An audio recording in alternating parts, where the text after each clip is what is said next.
Dear students, अस्सलाम वालेकुम वरहमतुल्लाहि वबरकातुहू। नाउ गुज़िश्ता लेक्चर में हमने देखा कि sp3 हाइब्रिडाइजेशन के नतीजे में मीथेन का सालमा इस तरह तैयार होता है। यानी मीथेन के सालमे में कार्बन पर किस तरीके से sp3 हाइब्रिडाइजेशन अंजाम पाएगा और फिर वो कौन सी ओवरलैपिंग होगी जिसके नतीजे में कार्बन सिंगल बॉन्ड हाइड्रोजन जो है वो अम्लीय बंदिश तैयार होकर मीथेन का टेट्राहेड्रल मॉलिक्यूल तैयार होगा। ठीक है। नाउ आज के इस वीडियो में या लेक्चर में हम बात करेंगे sp2 इख्तिलात की।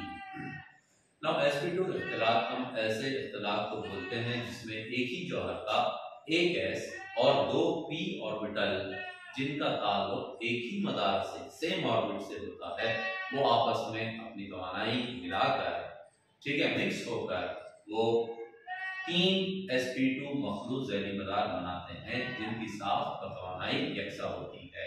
ठीक है। काम कर दो। ऐसा इख्तिलात यानी ऐसा मखलूती अमल जिसमें एक ही जौहर का तकरीबन यकसा तवानाई वाला मतलब क्या कि ऐसे ऑर्बिटल कि जिनका ताल्लुक एक ही मदार से सेम ऑर्बिट से होगा, प्रिंसिपल क्वांटम नंबर जिनका सेम आना चाहिए। ठीक है। तो उनको हम बोलते हैं तकरीबन यकसा तवानाई वाला। क्या? एक s और दो p ऑर्बिटल, एक s और दो p ऑर्बिटल, एक s और दो p ऑर्बिटल। ठीक है। क्या करेंगे? हिस्सा लेकर यकसा तवानाई और यकसा साफ वाले having same energy and same shape what तीन sp2 मखलूत ज़ैली मदार अगर बना रहे हैं, यानी ये काम अगर हो रहा है, ये प्रोसेस अगर हो रहा है, तब इस प्रोसेस को, इस अमल को हम क्या कहते हैं? sp2 इख्तिलात कहते हैं। ठीक है। नाउ डायग्रामेटिकली हम किस तरह शो करेंगे इसको?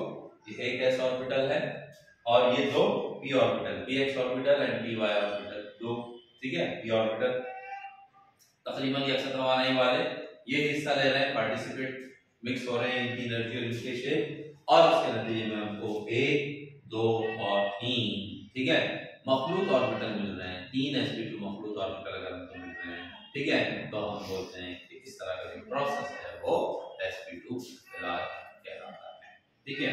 Now so for your syllabus is concern, ठीक है, आपके सिलेबस के मुताबिक हमको दो मॉलिक्यूल sp2 हाइब्रिडाइजेशन के अंदर पढ़ने हैं, डिस्कस करने हैं।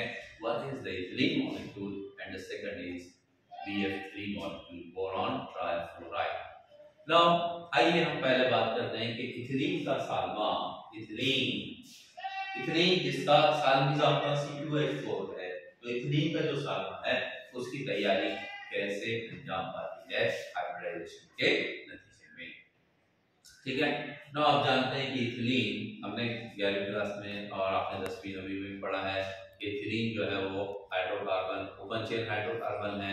ऐसे हाइड्रोकार्बन की मिसाल है जिसमें एक कार्बन कार्बन डबल बॉन्ड पाया जाता है, मतलब अल्कीन जमात से, अल्कीन अनसैचुरेटेड अल्कीन जमात से ताल्लुक रखने वाले हाइड्रोकार्बन की मिसाल है। ठीक है। नाउ जैसे मैंने कहा कि molecular formula for ethylene is C2H4, दो कार्बन चार हाइड्रोजन सालमे के अंदर है।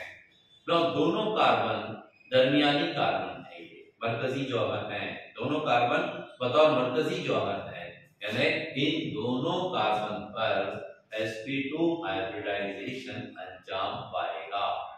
जैसा एक कार्बन पर हाइब्रिडाइजेशन अंजाम पाएगा वैसा ही सेम हाइब्रिडाइजेशन दूसरे कार्बन पर भी अंजाम पाएगा, और वो हाइब्रिडाइजेशन कौन सा रहेगा? sp2 हाइब्रिडाइजेशन, मतलब कार्बन का एक s तकरीबन यकसा तवानाई वाला एक s और दो p ऑर्बिटल जो है वो हाइब्रिडाइजेशन में हिस्सा लेंगे। कैसे? हम बात करेंगे आगे। तो आपको ध्यान में क्या रखना है कि दोनों carbon, both carbon they will undergo what? Hybridization. which hybridization? sp2 hybridization। ठीक है। नाउ आइए, ये कार्बन जौहरी अदद 6, ग्राउंड स्टेट में इसकी इलेक्ट्रॉन तश्कील हम इससे पहले भी डिस्कस कर चुके हैं मीथेन के सालमी की तैयारी के वक्त। 1s2 2s2 2px1 2py1 और 2pz0 होती है। ठीक है, द्रव्य मदार में number of unpaired electron they are not equal to the valency of the carbon, 4 tetravalency of carbon के बराबर नहीं है, इसलिए क्या होगा कि एक इलेक्ट्रॉन 12 जेडी पदार्थ से वैकेंट 2pz में शिफ्ट होगा, मुंतकिल होगा। अब उसका असर क्या होगा? उसका असर ये होगा कि हमें एक नई इलेक्ट्रॉनिक तश्कील हासिल होगी जिसको हम बोलते हैं 1s2 2s1। ना रुके तो 2s2 से एक इलेक्ट्रॉन गया तो कितना इलेक्ट्रॉन बचा? एक electron, that is why 2s1। ये चेंजेस जो है वो चेंजेस पर ध्यान दिया कीजिए आप। 2s1 2px1 as it is है, 2py1 एज इट इज है। अब जो 2pz0 जो था वैकेंट था, जो पहले खाली था, वहां पर एक इलेक्ट्रॉन आया, इसलिए इलेक्ट्रॉन तश्कील हो गई 2pz1 2pz1। आइए, ये हुआ पहला स्टेप जिसको हम बोलते हैं first step in hybridization, that is formation of excited state. अब सिलेक्शन होगा। देखिए हमें कितने ऑर्बिटल की जरूरत है कुल मिलाकर? s और p ऑर्बिटल की अगर हम बात करें तो हमको कुल 3 ऑर्बिटल की जरूरत है sp2 के लिए, एक s और 2p। देखिए डायग्राम आपके सामने ही है, एक s और 2p ऑर्बिटल की। यहां पर 3 p ऑर्बिटल है हमारे पास, px भी है, py भी है, pz भी है। हां, देखिए तीनों के प्रिंसिपल क्वांटम नंबर सेम है, तीनों में एक एक इलेक्ट्रॉन है, they can take part in the process of hybridization, all of them सब। लेकिन चूंकि हमको 2 ही p ऑर्बिटल की जरूरत है हाइब्रिडाइजेशन के लिए, इसलिए एक p ऑर्बिटल शराइत पूरी करने के बावजूद पार्टिसिपेट नहीं कर पाएगा, that will remain as a unhybridized, गैर इख्तिलातशुदा ही रहेगा। मतलब 2pz का यहाँ सिलेक्शन नहीं होगा, सिलेक्शन किसका होगा? 2py का होगा, 2py का होगा, 2px का होगा और 2s का होगा। ये 2p और एक s, इस तरीके से इनका सिलेक्शन होगा। Means they will undergo what? sp2 hybridization and this 2pz will remain as unhybridized। ये बात यहाँ पर ध्यान रखने वाली है, गैर इख्तिलातशुदा रहेगा। मतलब जाहिर है वो इख्तिलात में जब हिस्सा ही नहीं रहेगा तो उसका शेप बिगड़ेगा ही नहीं, यानी वो अपने आप में कैसा रहेगा? खालिस रहेगा, प्योर ऑर्बिटल रहेगा, अनहाइब्रिडाइज्ड रहेगा। मतलब that will not take part in hybridisation.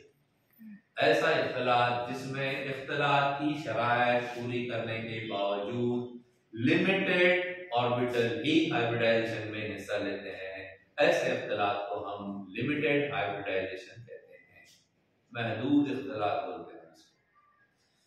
मतलब जहां आपको ये ध्यान में रखनी है कि जहां इथिलीन का साल्मा sp2 हाइब्रिडाइजेशन के नतीजे में तैयार होता है, वहीं इथिलीन का साल्मा लिमिटेड हाइब्रिडाइजेशन की भी मिसाल है। क्यों? इसलिए कि इख्तिलात की शराइत पूरी करने के बावजूद भी 2pz जो है वो हाइब्रिडाइजेशन में हिस्सा नहीं लेगा, सिर्फ लिमिटेड ऑर्बिटल ही हिस्सा लेंगे। मतलब कितने? 2p orbital. ठीक है, नाउ आइए अब क्या होगा फिर नेक्स्ट स्टेप क्या रहेगी? कार्बन ड्यूरिंग हाइब्रिडाइजेशन और इन हाइब्रिडाइज्ड स्टेट कैसे लिख सकेंगे आप? बॉक्स डायग्राम में जाहिर करेंगे इसको। तो 1s हाउ मेनी इलेक्ट्रॉन?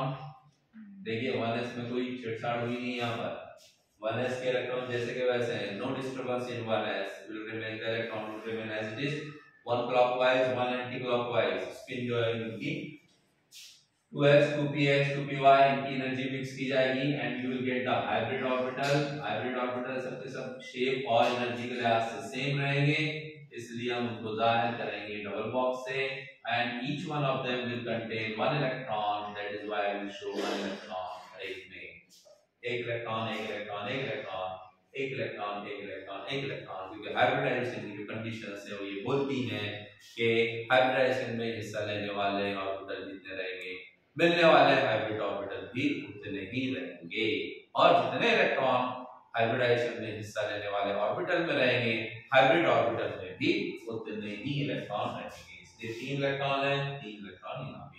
अब देखिए 2pz कैसा है ये? तो इसको हम अलग से लिखेंगे, this 2pz is what? It is unhybridized, having again one electron, एक इलेक्ट्रॉन यहाँ, but 2pz जैसा कि वैसा, यानी कैसा है ये? अपने आप में खालिस है, because that is not taking part in the process of hybridization. Got it? Now आइए अब क्या होगा फिर? ये तीन जो sp2 मखलूत जैली मदार हमको मिले हैं, या लिखूंगा मैं 3 sp2 मखलूत जैली मदार। किसके हैं ये? किसके हैं ये? कार्बन के। ठीक है, द सेम हाइब्रिडाइजेशन दूसरे कार्बन पर भी अंजाम पाएगा, इसलिए हम उसके लिए पूरी इस तरीके की तफसील नहीं लिखेंगे, हम बस एक लाइन लिखेंगे आगे आंसर में हमारे। जब आप इस तरह का क्वेश्चन फेस करेंगे तो आप क्या लिखेंगे डिस्क्रिप्टिव पार्ट में कि ऐसा ही इख्तिलात दूसरे कार्बन पर भी अंजाम पाता है। पूरी तफसील लिखने की जरूरत नहीं है, मतलब उसके लिए हमको क्या मिलेंगे 3 sp2 मखलूत जैली मदार मिलेंगे और एक 2pz खालिज जैली मदार उसमें भी रहेगा।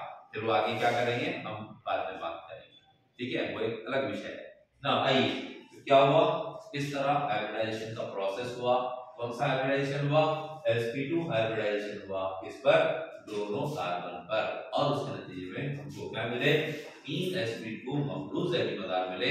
हर एक के अंदर एक इलेक्ट्रॉन है और एक 2pz जैली मदार है। ठीक है ना। आइए अब क्या होता है कि एक कार्बन का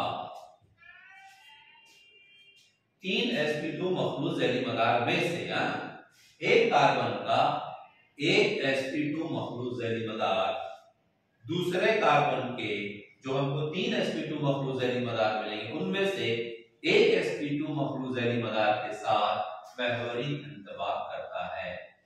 मतलब एक कार्बन का sp2 मखलूत जैली मदार दूसरे कार्बन के sp2 मखलूत जैली मदार के साथ महवरी इंतबाक करेगा। ठीक है, देखिए हम पहले जाहिर करेंगे इस तरीके से। देखिए ऐसे जाहिर करेंगे हम, ये कार्बन है, ठीक है, ये कार्बन के पास 3 sp2 मखलूत जैली मदार है जिसको हमने जाहिर किया इस तरह, राइट। ठीक है, और अच्छी तरीके से हम इसको इस तरह बनाते हैं।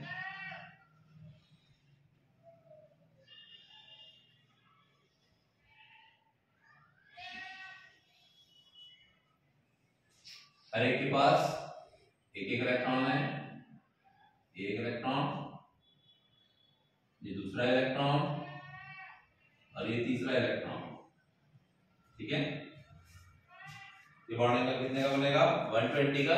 डायग्राम आपको बता रही है 120 का बॉन्ड एंगल बनेगा ना। क्या कहा मैंने, एक कार्बन का एक sp2 मखलूत जैली मदार दूसरे कार्बन के, क्योंकि दोनों कार्बन पर सेम हाइब्रिडाइजेशन हो रहा है, तो दूसरे कार्बन के sp2 मखलूत जैली मदार के साथ ओवरलैपिंग करेगा। तो I will write second carbon over here, दूसरा कार्बन, और ये दूसरे कार्बन का वो sp2 मखलूत जैली मदार है, ये वाला जो ड्रॉ कर रहा हूं मैं, ये वाला जो ये कार्बन के sp2 मखलूत जैली मदार के साथ ओवरलैपिंग कर रहा है। मतलब ओवरलैपिंग कौन सी हो गई, sp2 ओवरलैपिंग। ठीक है, नंबर 1 sp2 ओवरलैपिंग। अब उसके नतीजे में बंदिश कौन सी बनी, तो बंदिश बनी carbon single bond carbon sigma bond, carbon carbon sigma बंदिश बनी है यहाँ, कार्बन कार्बन सिग्मा बंदिश बनी। ठीक है ना। अब इस कार्बन के पास भी इसकी तरह दो sp2 मखलूत जैली मदार बच गए हैं, बचे नहीं बचे। ठीक है, तो उसको हम जाहिर करेंगे ऐसे, एक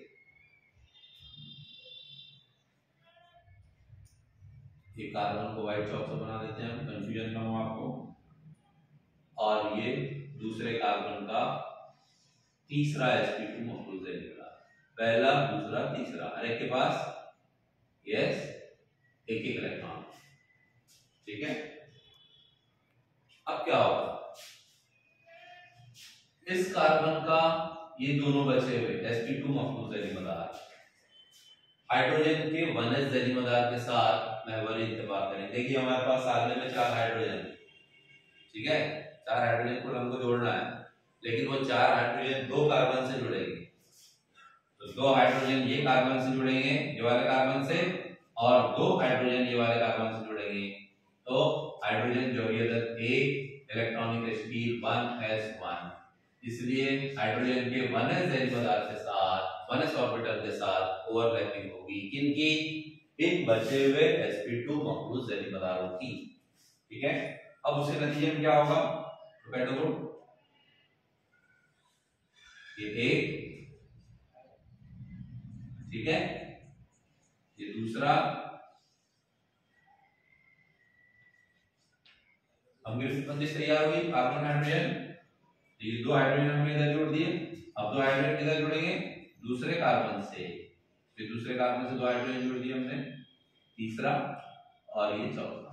इस तरीके से एक कार्बन से दो हाइड्रोजन और दूसरे कार्बन से फिर दो हाइड्रोजन जुड़े, मतलब ओवरलैपिंग कौन सी हुई, sp2s ओवरलैपिंग। हाँ, ये ध्यान में रखिए, sp2s मेम्ब्रेन के बाद sp2 मेम्ब्रेन के बाद results in the formation of carbon sigma बंदिश, sp2s overlapping results in the formation of carbon hydrogen sigma बंदिश। मैंने पहले कहा आपसे कि हाइड्रोजन जो है वो हमेशा सिग्मा बंदिश की बनाता है। ठीक है ना, अब देखिए ये कार्बन की वैलेंसी है, अभी तक जो साल्मन तैयार हुआ इथीन का, जो साल्मन तैयार हुआ इथीन का, वो इतना तैयार हो गया है, कार्बन सिंगल बॉन्ड कार्बन, ठीक है, कार्बन सिंगल बॉन्ड हाइड्रोजन, ये कार्बन सिंगल बॉन्ड हाइड्रोजन, इधर भी दो हाइड्रोजन इस तरीके से और इधर भी दो है। ठीक है ना, देखिए अब ये कार्बन की वैलेंसी कितनी है, 3, और ये कार्बन की वैलेंसी भी आपका क्या बता रहा है, 3, लेकिन कार्बन की वैलेंसी तो 4 है, मतलब एक एक बंदिश, अभी each carbon having 4 bond, it should have 4 bond, but here only 3 bonds are there, means the valency of each carbon is short by 1, right?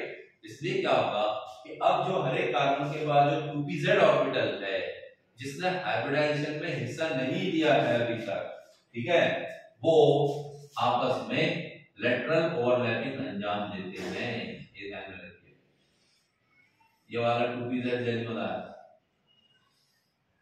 2pz orbital है, इसको मैं अलग शेड कर देता हूँ, ये अपने आप में खाली से पूरा। ऐसे ही 2pz ऑर्बिटल किसके पास है, दूसरे कार्बन के भी पास है, राइट, दूसरे कार्बन के पास भी है वो। अब ये दोनों, इसके पास भी एक इलेक्ट्रॉन है, इसके पास भी एक इलेक्ट्रॉन है, राइट, अब ये दोनों क्या करेंगे, दे will undergo what, lateral overlapping. Lateral overlapping में जो एक्सिस है वो एक दूसरे के पैरेलल होते हैं, मुतवाजी होते हैं, ध्यान रखिए। तो क्या हुआ, ये पाई बॉन्डिंग तैयार हुई, यहाँ पर कार्बन कार्बन पाई बॉन्ड, जिसको हम इस तरीके से लाए। इसीलिए हम कहते हैं कि जब कार्बन कार्बन डबल बॉन्ड की अगर हम बात करते हैं तो उस डबल बॉन्ड में एक कार्बन कार्बन पाई बंदिश होती है और एक कार्बन कार्बन सिग्मा बंदिश होती है। मतलब क्या हुआ कि 3 तरह की ओवरलैपिंग है, एक sp2 sp2, दूसरा sp2s, और तीसरी ओवरलैपिंग हुई क्या, 2pz 2pz। लेकिन ये 2pz ओवरलैपिंग जो है वो क्या है, इट इज लेटरल ओवरलैपिंग और it is the side wise overlapping. Urdu में इसको बोलते हैं जानिबी इंतफाक या फिर पहलू व पहलू इंतफाक, और उसके नतीजे में जो है वो कार्बन कार्बन पाई बंदिश तैयार होती है, कार्बन कार्बन पाई बंदिश तैयार होगी।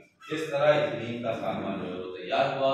इस इथीन के सालमे की जो विंसी शक्ल है वो मुस्ततीली होती है, रेक्टेंगुलर होता है ये, और हाइड्रोजन कार्बन कार्बन बंदिशी जाविया जो है वो 120 डिग्री का होता है, इट इज ऑफ 120, 120 डिग्री का होता है, the shape is what, rectangular. इस तरह sp2 हाइब्रिडाइजेशन के नतीजे में, ठीक है, इथीन का साल्मा जो है वो तैयार होता है। इंशाल्लाह नेक्स्ट वीडियो में हम बात करेंगे कि बोरॉन ट्राइफ्लोराइड BF3 का साल्मा किस तरह जो है वो तैयार होगा sp2 हाइब्रिडाइजेशन के नतीजे में। तब तक अस्सलाम वालेकुम व रहमतुल्लाहि